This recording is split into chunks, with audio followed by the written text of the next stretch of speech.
Hello, everyone, and yes, I'm back again. So welcome back to our next episode of Would You Like to Run an Idle Cafe? So, so we had last episode we had Ichigo who were sleeping and kind of it was a weird thing. Anyway, Ichigo, I'm late. I'm, I'm like totally freaking late. I gotta get to class right now. Where did I put my other shoe? Ichigo tears about the house in a whirlwind of nervous energy, the long blonde hair, her eyes comically wild, stumbles over her own feet on a couple of occasions. I watch her as she flaps about, unperturbed. I'm used to this. Naoya! Hey, Naoya! Stares at me wide-eyed, her hands kept together in front of her. You see my other shoe? I'm not sure. Where did you have it last?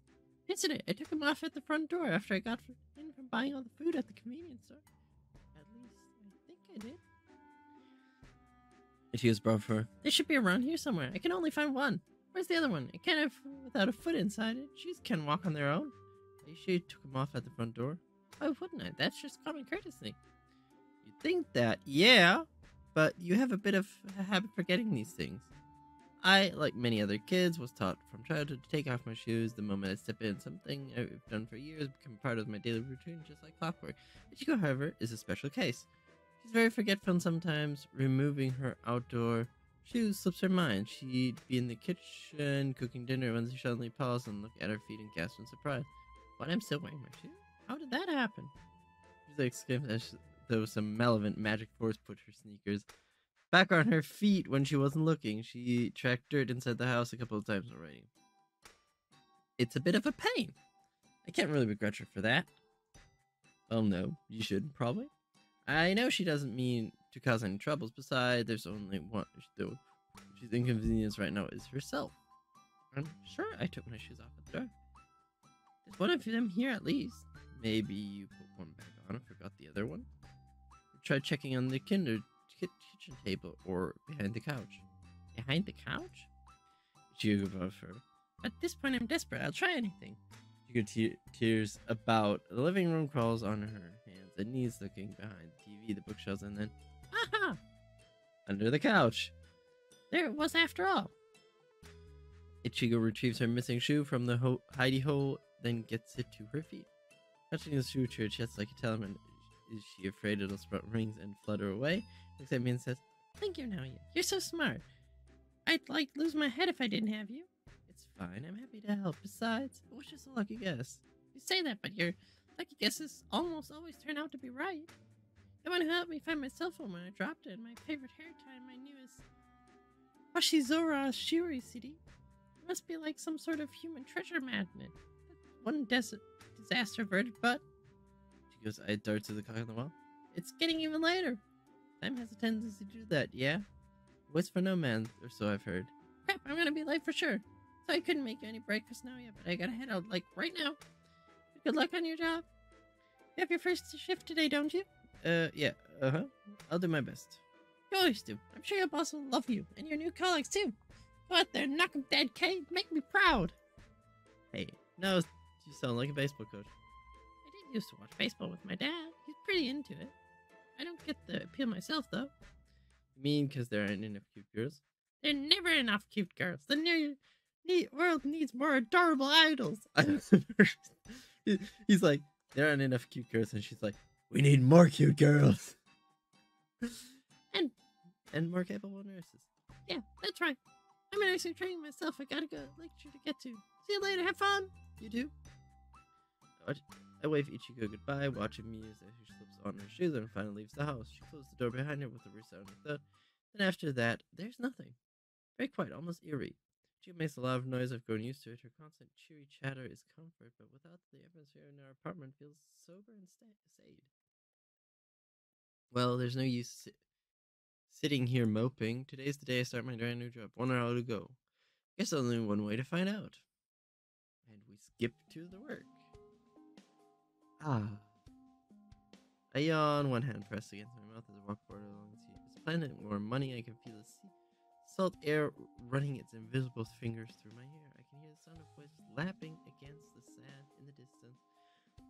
The calling of the gulls as they dance in the air. Today will be my very first shift in the seaside cafe. I'm cautiously optimistic about it. Miss Miyamori seemed to like me already, perhaps a bit too much. While Ku and Mayuki weren't exactly welcoming, Mayuki did call me creep. I have some hope. Yeah, sounds right. I think if given enough time, I'll be able to win them over. It'd be nice to have a few more friends other than Ichigo. I know I used to be a delinquent, but I don't want to be a complete loner. Speaking of my new colleagues, isn't that cute? I'm pulled out of my reverie by the sight of a familiar face. She's wandering along the beach a few feet away from me. She's attired not in her maid garb but casual clothes. I have not seen her don before. A ruffled blouse and a denim skirt. She might look different, but I recognize her with ease. That dreamy, misty look on her face is the same that it was yesterday at her gate. She's promenading along the sand very slowly, as lost in a dream. Oh yeah, I know that feeling. Isn't she aware our shift starts in 50 minutes? If she doesn't pick up the pace, she'll be late. I'm a bit worried about being late too, but still I find myself running over to her. Hey, Ku. Oh. Ku blinks in her pale eyes. It's the creep. What? Ah, ha, ha. I laugh awkward when your hands from my hair as I do so. So that's what Mayuki said, isn't it? You remember that at least? You mean you don't remember my real name? She shakes her head. That might be a problem. I don't think you should call me creep while we're at work. No? No, that would not make a good impression on our customers. Well, what should I call you? Naoya. That is what I'm called. Naoya. Ku's bow furrows with committable effort. She mesmerizing that. Try to remember it. Good, so what are you doing? Going to work. Right. Should have figured it makes sense. I'm still curious about something, though. Do you usually walk along the beach before you do it sometimes? I wait expecting a bitch. No explanation. Guess she's a woman with few words. How mysterious. So what do you do? Stand. Stand? Sometimes sit. Right. So I take you like the beach. Nods. She's not very talkative, is she? What do you enjoy about the beach the most? Waves. They sound nice. Ah. I think I'm still fish she might be. I'm glad her plight are reassuring. I'm a lot of like listening to the waves. Sound of voice makes me think of the lost soul screaming. I like that. Well, and there goes that out the window. Right, I take that all back. Ku is normal. Hey now, yeah? What is it? You have a bit of time. Do you want me to tell your fortune? My fortune? Ku nods. I have my tarot cards with me. Would you like to know what they have to say? I can't say I've ever given my future much thought. But if you're that invested, I guess I can give it a shot since my first day on the job. I would like some reassurance it'll go well. Unfortunately, I can't do that. Your future could be good or bad, but it's not up for me to decide. I guess it's down to the cards, huh? No, the cards show you the future, but they do not decide it. That is already set in stone. Right, so like a conduit. Not. Mayuki calls you creep, but I think she was wrong. You seem nice to me, and you're rather intelligent. Well, thanks. I smile. How's about my fortune? Can you use the cards to show me how my day will go? Let me see. Reach into a pouch fastened by her belt and selects a card from within. I think she's doing a bit of press. I'm sure she sat down and was a fate. Oh, I see. What do you see exactly? Look. Just the card over, reading tower being struck by lightning. I don't know anything about tarot cards or what they represent. This image of Crumlin Tower is a bit disconcerting. I think tower is bad luck, but upside down it's good luck. Surely that can't be a good sign. I guess I'm glad to pull a super ominous card like death, but doesn't bode well. What does that mean? Tower can mean many things. Change, destruction, and confrontation. I think it really leads to you in a very specific way. Which is? It is a warning. You should be very wary of tsundere maids. Okay, if you're not careful, you'll get into big trouble. So, I feel like she just technically did that just to say, be careful of Mayuki. Tsundere maids are frowned. Are you talking about Mayuki? We'll find out soon enough now. Puts the card back into the pack, offers me a very space. Will we be on our way? Right. Accompany Q to the companionable silence, neither of us speaking during our walk and ruminate on Q's ominous words. Is something really bad going to happen?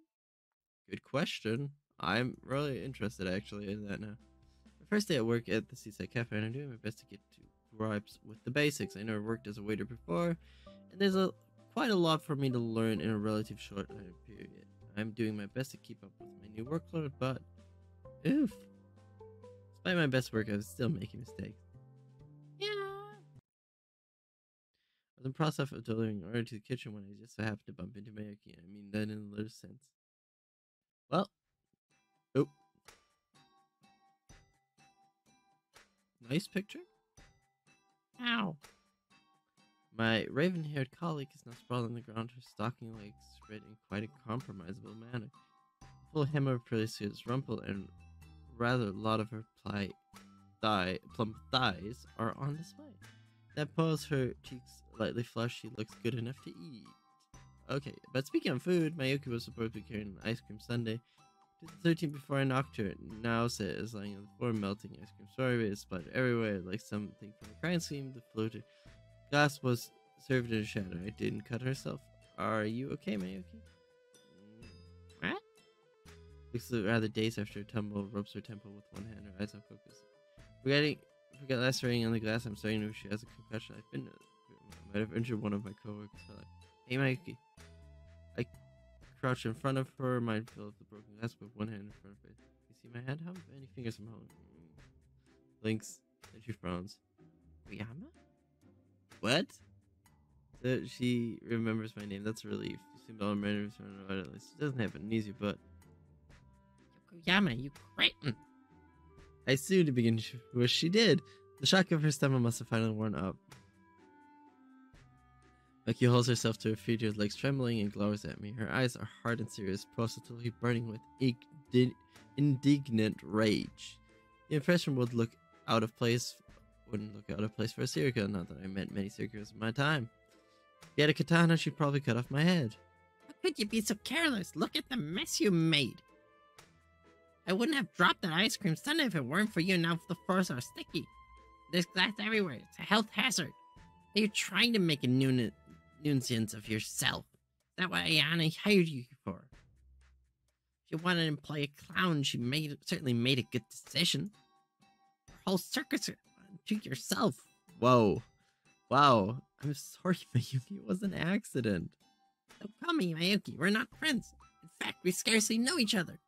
If she'd know me to you. Nothing more and nothing less. Am I make myself clear? Why clear? And another thing. Crap, Mayuki's starting to really lose it. She doesn't look mad. She's downright pissed. Looks like she's gonna be in for a pretty long lecture. And to make matters worse, they happen in broad view of all the season patrons that are watching, and they're all snickering.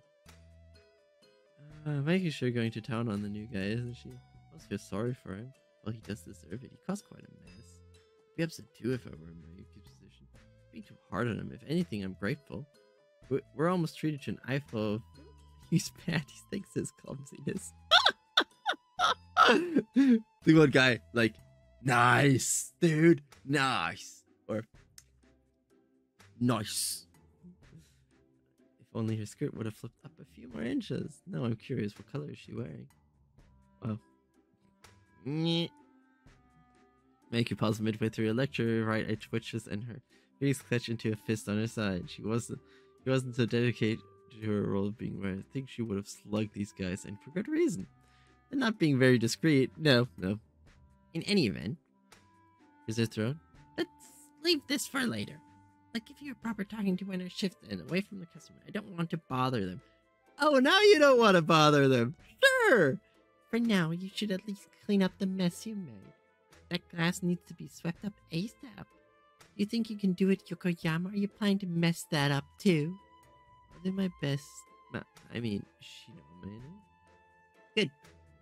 See to that you do. Honestly. Scowls. I have no idea why Ayana hired you. You're not making my job any easier. I really need to get it together, otherwise heads will roll. So saying, Mayuki steals off in deep sighs of admiration. From the customer. Oh, Mayuki's so cute when she gets angry. I wish she'd insult me too. Her flushed face is especially adorable. I shoot these two guys. So my glances, their comments are actually making my skin crawl. Jeez. So, I guess Kyu's warning this morning had merit to it after all. It had not been a good day for me or Mayuki. Yeah, it seems like that. It's kind of... Alright, Yokoyama, listen here. Mikey rounds up the moment the cafe closes her eyes. Now she's so frustrated she hasn't taken off her furry beta tire off. She's still wearing her cute black dress and a pair of cat ears that go alongside with it. I'm still wondering about those cats. They don't seem to be part of the Seaside Cafe dress code. Coop, strange though she is, doesn't wear those cat ears. But I don't have a chance to ask because she's gonna scold you into the ground now. Mikey's busy lecturing me. I know it's your first day on the job, but you really have to be more careful. You could have seriously hurt me. I know, I'm sorry, it was a mistake. I realized this isn't much an excuse on my first day, and you were nervous, huh? You're right, that's not much of an excuse. It's my job to serve the customer to the best of my ability. Given my position as waitress, I'm supposed to look dignified at all times. Sure, I understand, I'm sorry. You say that, but I don't think you understand. Not really, you made a huge mess. Now will you promise not to do it again? I'll try, but trying isn't good enough. If you can't obtain results, you have no reason to continue working in this establishment. Cleanliness will drag the rest down with you. Use that brain of yours.